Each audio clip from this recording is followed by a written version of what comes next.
All right, so I'm going to be dethatching my front yard and half of my backyard this weekend for this video. And I'm dethatching because I haven't done this front yard in 7 years. The last time I did it, I used one of these dethatching rakes, and you have to rake it through the grass and you pull out all the dead stuff that's at the bottom. But that is really tough to do, and just doing this small front yard wasn't terrible. But if you have a large yard, you definitely don't want one of these. If you have a really large yard, you probably don't even want a electric 14-inch guy. But for my yard, it's going to probably be perfect. But this is not what I want to do a lot of. But what I'm trying to accomplish is I've got all these brown spots that I'm not sure if they're from grubs or if there's just not enough water getting into the grass. Either way, dethatching is not bad for your grass, and a lot of experts recommend it. So this is my backyard. I've never personally dethatched back here in the almost 10 years I've lived here. I doubt that it's ever been done.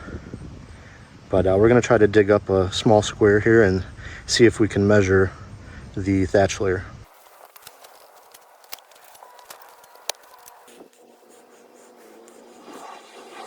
I'm not an expert, so I don't know what I'm looking for, but I can tell you that that's not healthy. So I need to get all this dead stuff out of here, put some seed down, fertilize, and hopefully bring this back for next year, because that doesn't look good. That's all dead stuff that just needs to be raked out. Wow. All right, like I said, I'm going to cut the grass one setting shorter than I normally do. So I'm usually cutting on this, the third highest setting. I'm going to move it over to here to the third lowest setting. And I think that's probably about a 1/2 inch difference. It's going to help the dethatcher get to the thatch layer and not have to fight the existing grass. It'll also help with cleanup. There'll be less debris to clean up. I'm going to bag it today. I don't usually bag it, but I'm going to bag it so that I have less cleanup when I dethatch, hopefully tomorrow, depending on what the weather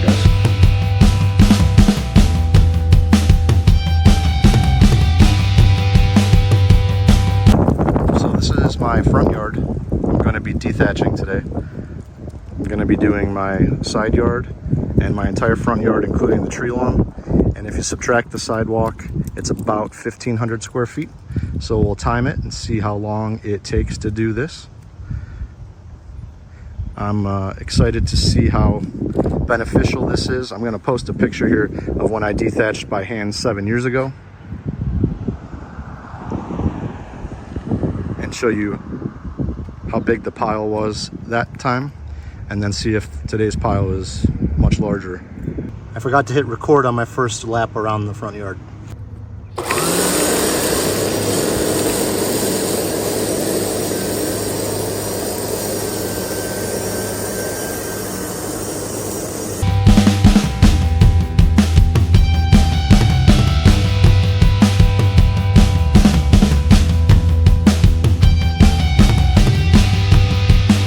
So the vast majority of it did not get picked up by the bagger in this setting.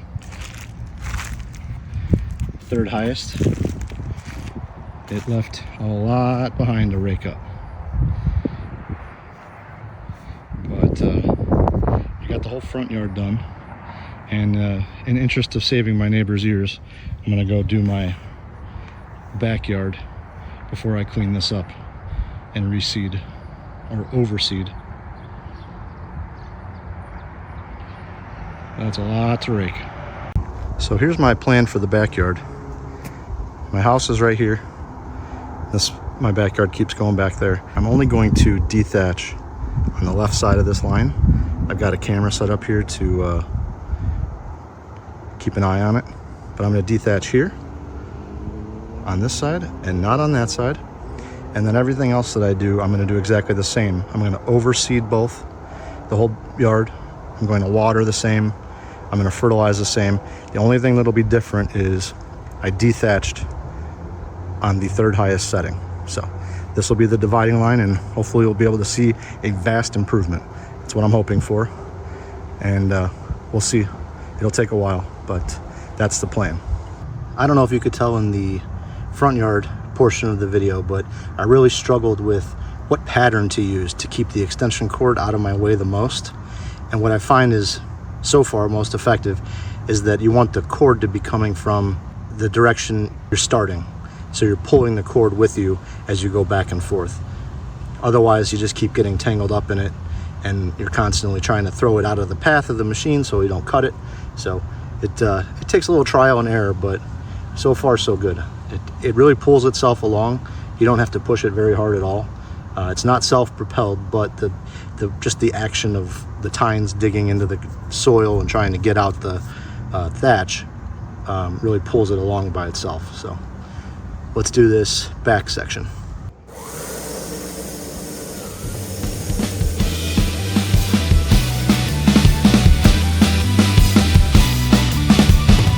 What I'm trying to do when I'm pushing this along is because you want to overlap and the blades don't go all the way out to the edge of the wheels. So the right side of this handle, I'm lining up with this wheel line every pass. And that's giving me, I believe, enough overlap that everything's getting covered. So keep that in mind. You want to make sure you overlap like you're cutting the grass.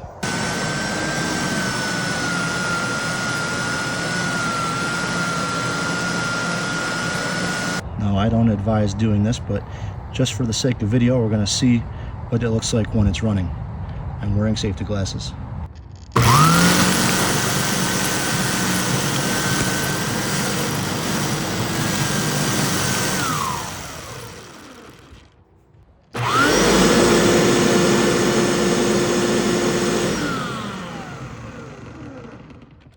I definitely don't advise doing that, but it was kind of a neat shot. All right, that's the back half of the front half of my backyard. Started right here on the line. You can tell that the bagger worked on this pass and then stopped. I'm just gonna have to rake the whole thing anyway, so I didn't bother dumping it that often. But that'll be the fun part next, raking everything up.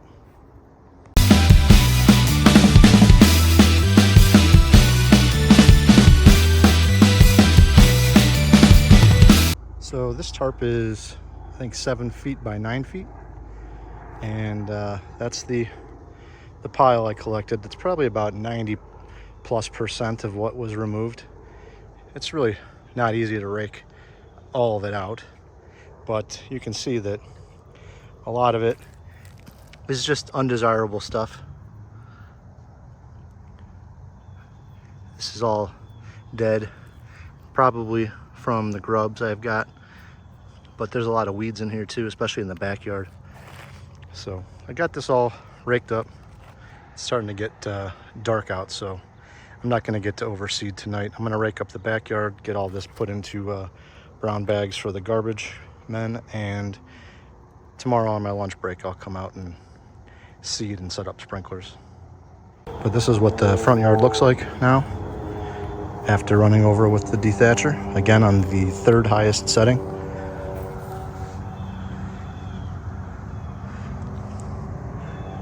It's definitely scratched up the ground, that when I put down the seed tomorrow, it should make good contact and hopefully be in best position to grow a nice green lawn before the end of the season. Well, this is the pile I got in the backyard. 700 square feet, pretty good size. Leaf rake for scale. All right, it's the next day. It's nice and sunny out. You can really see how it's torn up the grass. Really pulled a lot out. A lot of weeds it pulled out. So today we're gonna overseed and give it a good manual watering. This is what the front half of my backyard looks like. If you come to this dividing line, you can clearly see dethatched, not dethatched. We're gonna overseed this and this so we can see the difference.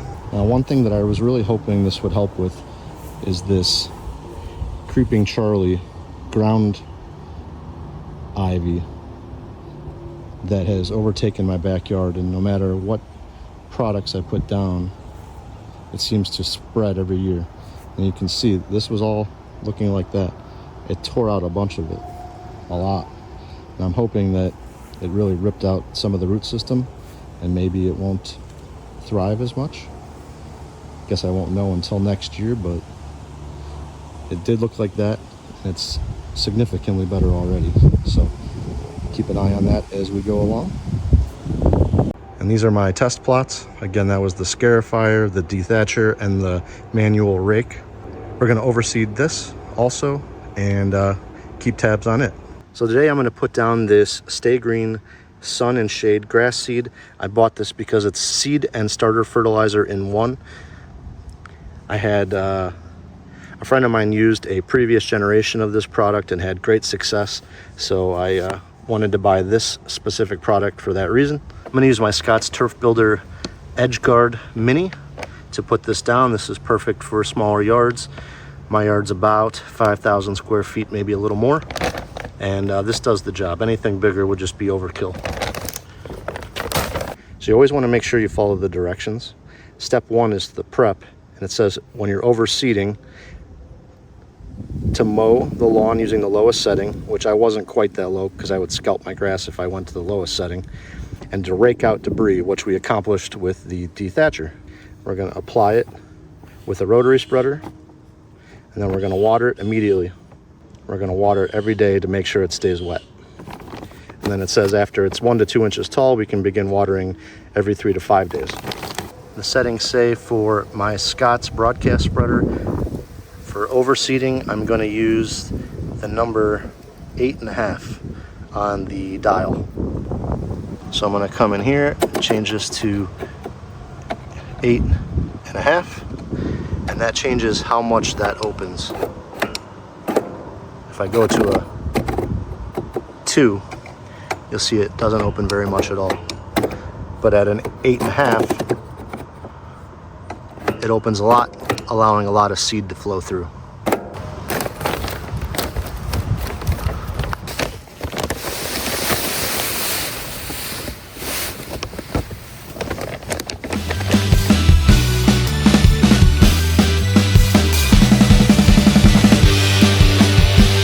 You can see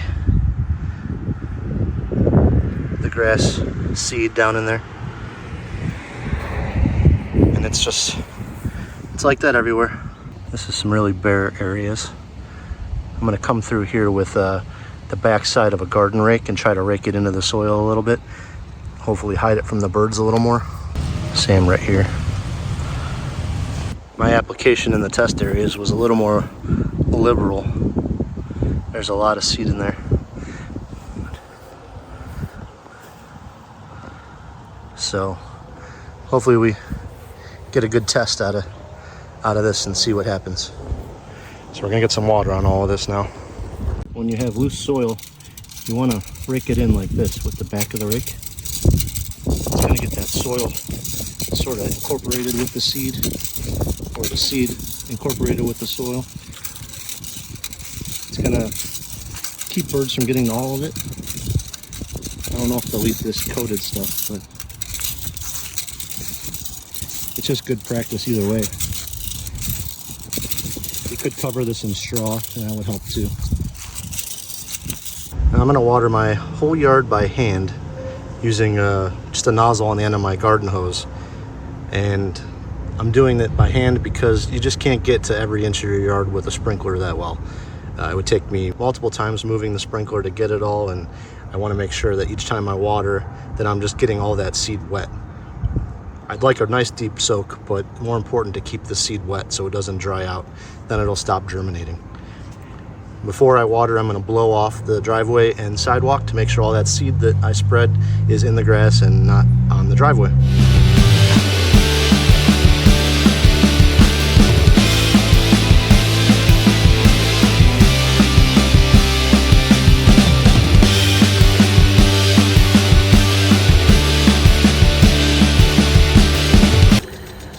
All right, I was worried that just using the nozzle and hose, I wasn't going to get a good enough soak on the seed for the first time. So I opted to set up sprinklers here in the backyard and the front yard. It's my Melnor Mini Max. It'll pretty much get every part of my front yard, just maybe the corners it's going to miss. I'm going to let these run for about an hour, hour and a half, and I'm just going to leave them set up, and I can turn them on tomorrow morning for a little bit and then come out and hand water in the evening. And maybe keep that cycle up until it gets too cold to come out here and get wet. Well guys, that was my dethatching process, start to finish. It's hard to give a real good estimate on time since I stopped to film a lot of it, but I would say it took between 60 to 90 minutes to set up, dethatch, rake, and then clean up, plus another hour to seed and manually water. Not too bad. I'm a little mad after the fact because I was in kind of a hurry and failed to try and figure out why the bagger was not collecting the thatch. But I have a feeling the machine just piles it up towards the front of the bag and it doesn't allow any more in. Either way, you're going to have to rake the whole yard, so it's not like it caused too much extra work, just a little more to clean up manually. Please remember that I am not an expert, and this is the first time going through all these steps. Maybe I missed something, or maybe some of the steps don't make sense, but I think it's clear that the Dethatcher did what was expected of it. What the results will be remain to be seen. If you haven't watched part 1 of this series yet, check it out for more information on this specific model of Dethatcher.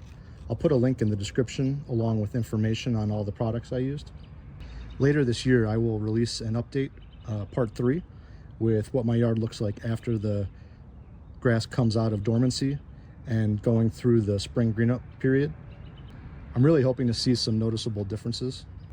If you have any questions or tips to add, please leave them in the comments section below.